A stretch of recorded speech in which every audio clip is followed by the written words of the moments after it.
Bon, dis-moi, Jérôme, on est enfin prêt pour le test de cet iPhone 7? Ouais, mais il y a un problème, hein. C'est-à-dire? Il manque une prise. On n'a pas pu s'empêcher. Non, et puis c'est le joke sur le jack, quand même, donc c'est forcément... Oui, elle est bien, François, elle est bien. Bon. J'aime. Tiens, justement, si on parlait de l'absence de ce port jack, Jérôme, ça t'a bouleversé ou pas? Il y aurait de quoi faire un débat de 2 heures, évidemment. C'est la grosse nouveauté de cet iPhone 7.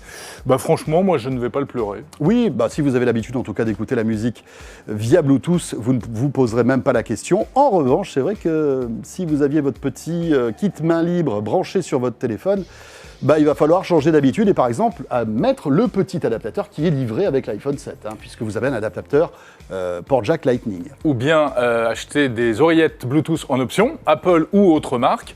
On fera une vidéo sur les oreillettes Apple, elles sont pas mal du tout.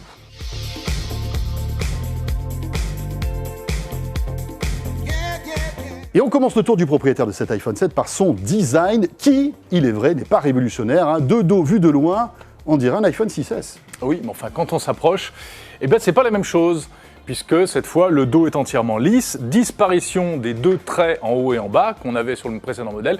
C'était les antennes radio, vous le savez, ils ont réussi à les dissimuler, cette fois, un peu, on les aperçoit sur les côtés, mais enfin, c'est joli. On peut aussi différencier ces nouveaux iPhone 7 avec de nouvelles couleurs, comme par exemple ce fameux noir 2G, qui est superbe, hein, franchement, les finitions sont magnifiques.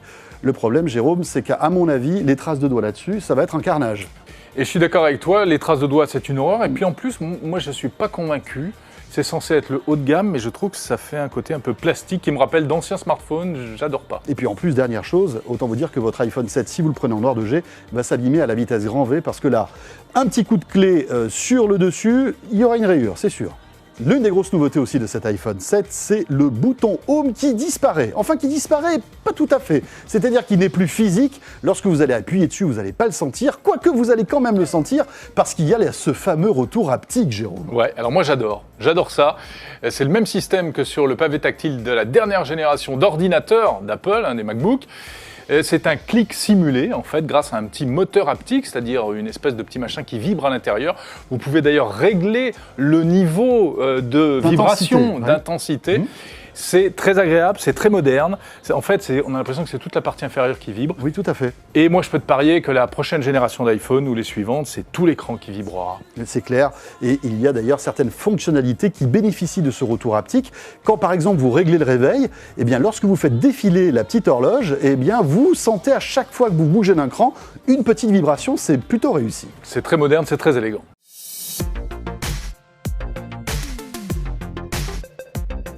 Vous l'attendiez, alléluia, ce nouvel iPhone 7 est étanche, les amis, ça y est, il est même IP67 comme disent les professionnels. Alors ça veut dire quoi? Ça veut dire qu'il résiste aux éclaboussures, vous pouvez le plonger dans l'eau jusqu'à 1 mètre maximum pendant une trentaine de minutes. L'accident des toilettes, ça va, ça tiendra le coup. Oui, si tu tires pas la chasse d'eau. Il résiste aussi à la poussière, mais alors en ce qui concerne l'eau, attention, n'allez pas vous baigner avec. Et en plus, il y a un truc qui est un peu bizarre, c'est qu'il n'est pas garanti contre les dégâts occasionnés par des liquides. C'est-à-dire que si je le rapporte dans un Apple Store parce qu'il a pris l'eau, on ne me le remboursera pas, la garantie ne marche pas. Il y a un truc un peu bizarre et à mon avis, ce ne serait pas étonnant qu'il y ait quelques litiges dans le futur. Oui, bonjour les class action. Dernière chose, cet iPhone donc marque quand même un gros progrès puisqu'il est étanche, mais il n'est pas aussi étanche que le Galaxy S7, son concurrent direct, qui lui est IP68. Alors là, carrément, avec le Galaxy S7, on peut aller sous l'eau, prendre des photos, etc. Il n'y a pas de souci.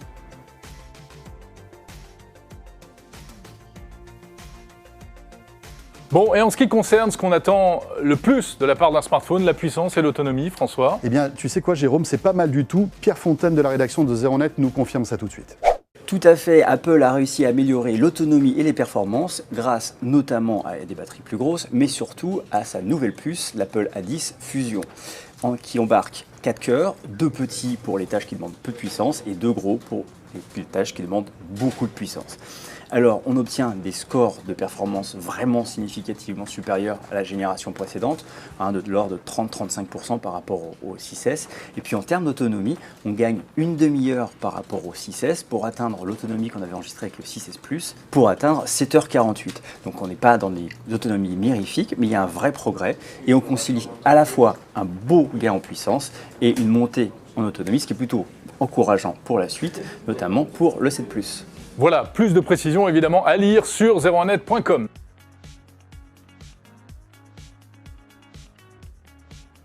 Qu'est-ce qu'on attend aujourd'hui d'un bon smartphone, Jérôme, qui fasse de belles photos? Et la barre est haute aujourd'hui avec les concurrents de l'iPhone. L'iPhone 7 essaie un petit peu de réparer toutes ces petites erreurs de ces dernières années.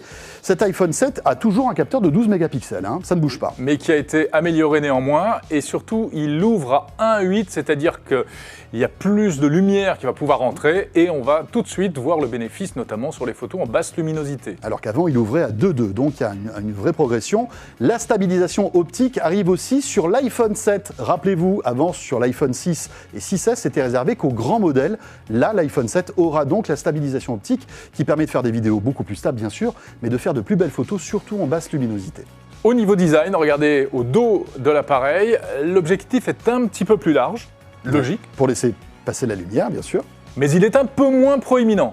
Bon, on le voit quand même encore un peu, j'espère qu'ils feront mieux la prochaine fois. Et côté caméra selfie, là, la nouveauté, c'est qu'on passe de 5 mégapixels à 7 mégas. On aura donc des selfies qui commencent à être sympathiques. Et regardez, même en basse luminosité, on gagne peut-être un petit peu plus de netteté par rapport au 6 Plus ici. Et puis bien sûr sur 01net TV, on est en train de vous préparer une vidéo complète sur les qualités des appareils photo de l'iPhone 7, mais aussi de l'iPhone 7 Plus à suivre. Et oui, avec 2 objectifs. Bon, cet iPhone se décline en 3 versions, 32, 128 et 256 Go. Et alors... merci, alors juste une chose, merci à Apple quand même d'avoir abandonné le 16 Go. Comme ça c'est bien, bravo encore à eux. 769 à 989 €, prix catalogue. Et le verdict de la rédaction de 01net TV concernant cet iPhone 7, on aime bien, bien évidemment. En revanche, ce n'est pas une révolution, c'est une évolution cet iPhone 7. Oui, mais il n'y a plus vraiment de révolution, en tout cas en ce moment en matière de smartphone, François. En fait, c'est toujours pareil, si vous possédez la version juste avant, donc le 6S, le gap n'est pas franchement énorme avec ce nouveau modèle, mais si vous avez un iPhone beaucoup plus ancien, là, la question peut se poser. Effectivement. À noter que l'année prochaine devrait sortir l'iPhone de rupture, hein, puisqu'on fêtera les 10 ans de l'iPhone, et là, peut-être qu'on aura de vraies révolutions.